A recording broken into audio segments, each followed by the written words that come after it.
दोस्तों आज के वीडियो में मैं आप लोगों के साथ में शेयर करने जा रही हूँ कि किस तरीके से आप ज़ीरो कॉस्ट में घर पर काफ़ी आसानी से 100% ऑर्गेनिक NPK फर्टिलाइज़र को तैयार कर सकते हैं। और ये फर्टिलाइज़र पौधों पर बाज़ार से मिलने वाली NPK फर्टिलाइज़र से कहीं अधिक पावरफुल होने की वजह से पौधों पर काफ़ी अच्छा रिजल्ट देती है। तो इस फर्टिलाइज़र को तैयार करने के लिए आपको किन चीज़ों की ज़रूरत पड़ेगी तथा किस तरीके से इसको कितने समय के अंतर पर पौधों में आपको इस्तेमाल करना होगा, चलिए बिना देर करे वीडियो को स्टार्ट करते हैं। नमस्कार दोस्तों, आप सभी का अपने ही चैनल पर एक बार फिर से स्वागत है। तो चलिए दोस्तों वीडियो को स्टार्ट करते हैं। देखते हैं कि घर में NPK फर्टिलाइज़र कैसे बनाई जाती है। तो यहाँ पर मैं 3 चीज़ों को NPK फर्टिलाइज़र बनाने के लिए इस्तेमाल करूँगी। तो जो पहली चीज़ मैं ले रही हूँ वो चाय की पत्ती है, और दूसरी चीज़ हमारी प्याज के सूखे हुए अच्छी तरीके से छिलके हैं, और तीसरी चीज़ हम जो इसमें इस्तेमाल करने जा रहे हैं तो फ्रेंड्स वो अंडे के छिलके हैं। तो सबसे पहले आप प्याज के छिलकों को अच्छी तरीके से धूप में सुखा लें। सुखाने के बाद में फ्रेंड्स बराबर मात्रा में तीनों चीज़ों को लेना है। तो यहाँ पर मैं प्याज के छिलकों को 1 मुट्ठी ले रही हूँ, और अब इन छिलकों को मैं अच्छी तरीके से छोटे छोटे टुकड़ों में तोड़ लेती हूँ। दूसरी चीज़ चाय की पत्ती ले रही हूँ, और इस चाय की पत्ती को मैं यहाँ पर यूज़ करी हुई चाय की पत्ती ले रही हूँ। तो अगर आप भी यूज़ करी हुई चाय की पत्ती को इस्तेमाल करें इस फर्टिलाइज़र को बनाने में, तो आप चाय की पत्ती पहले 3-4 बार अच्छी तरीके से पानी में धो लें। धोने के बाद में धूप में सुखा लें, और जब अच्छी तरीके से वो सूख जाए तब आप इस फर्टिलाइज़र को बनाने के लिए इस्तेमाल करें।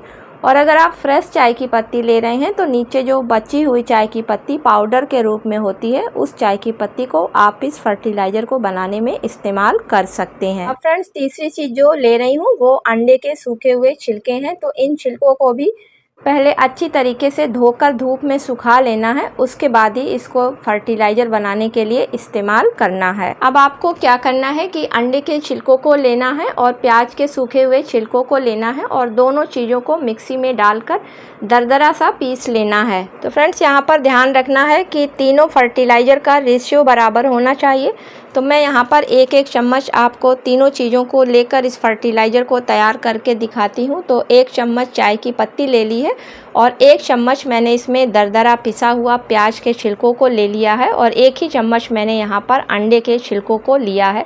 तो तीनों चीज़ों को अब आपस में मिला लेते हैं, क्योंकि फ्रेंड्स बैलेंस NPK फर्टिलाइज़र बनानी है, इसलिए जब भी आप बनाएं तो तीनों चीज़ों का रेशियो बराबर ही लेकर चलें। तो फ्रेंड्स इस बनी हुई NPK फर्टिलाइज़र में चाय की पत्ती की वजह से नाइट्रोजन काफ़ी अच्छी मात्रा में प्रेजेंट है, क्योंकि नाइट्रोजन का काम होता है पौधों को हरा भरा और घना बनाना। जब आप कोई पौधा लगाते हैं तो उसको बढ़ने के लिए नाइट्रोजन की काफ़ी ज़रूरत होती है, और अगर उस समय उस पौधे को सही मात्रा में नाइट्रोजन नहीं मिलती है तो उस पौधे की ग्रोथ रुक जाती है।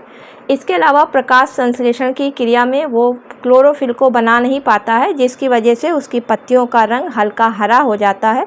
इसलिए इस फर्टिलाइज़र को जब आप अपने पौधे पर यूज़ करेंगे तो आपके पौधा काफ़ी हरा भरा और घना हो जाएगा। इस NPK फर्टिलाइज़र में जो अंडे के छिलके मिलाए गए हैं, तो फ्रेंड्स अंडे के छिलकों में फास्फोरस और कैल्शियम बहुत अच्छी मात्रा में पाया जाता है, और फास्फोरस का पौधों पर काम होता है कि जो नई जड़ें बनती हैं उनकी ग्रोथ को तेज़ी से आगे बढ़ाना।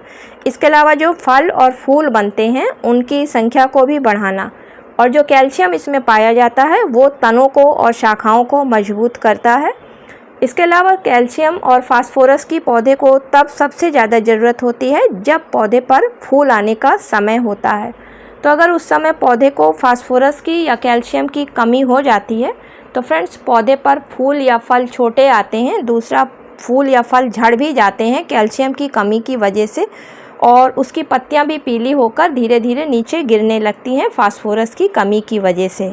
एक पौधे को जितनी मात्रा में नाइट्रोजन और फास्फोरस की ज़रूरत होती है, ठीक उतनी ही मात्रा में पोटेशियम की भी उसको ज़रूरत होती है, क्योंकि फ्रेंड्स पोटेशियम का अगर पौधे पर मेन काम देखा जाए तो पानी और पोषक तत्वों को पौधे के हर भाग में अच्छी तरीके से पहुंचाना होता है।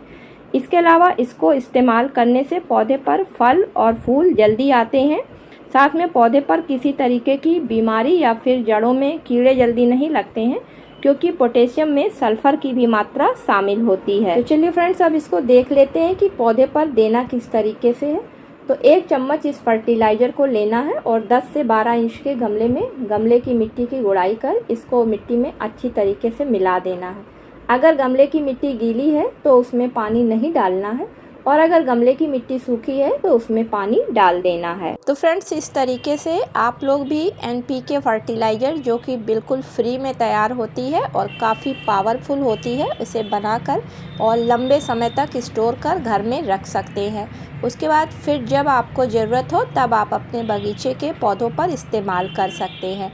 इसको आप लिक्विड रूप में भी इस्तेमाल कर सकते हैं। तो लिक्विड रूप में इस्तेमाल करने के लिए आपको 1 लीटर पानी लेना होगा, उसमें 1 चम्मच इस फर्टिलाइज़र को डालकर अच्छी तरीके से 24 घंटे के लिए छोड़ देना होगा। उसके बाद उसको चाहे तो आप छाने और चाहे तो आप उसको बिना छाने गमले की मिट्टी की गुड़ाई कर उसमें हर 15 दिन के अंतर पर डाल सकते हैं। तो अगर इस तरीके से आप अपने पौधों में इस NPK फर्टिलाइज़र का इस्तेमाल करते हैं तो रिजल्ट के रूप में आप खुद ही देखेंगे कि आपके बगीचे के जो पौधे हैं वो काफ़ी स्वस्थ, हरे भरे, साथ ही साथ जो भी फल और फूल के हैं तो वो उससे भरे हुए हैं। तो दोस्तों, उम्मीद करती हूँ कि आज का वीडियो आप लोगों को पसंद आया होगा। यदि पसंद आया हो तो इसे लाइक और शेयर करें, और चैनल पर पहली बार विजिट कर रहे हैं, वीडियो पसंद आ रहा है तो चैनल को सब्सक्राइब करें। मिलती हूँ किसी अगले वीडियो में किसी नई जानकारी के साथ में। तब तक के लिए दोस्तों, हैप्पी गार्डनिंग।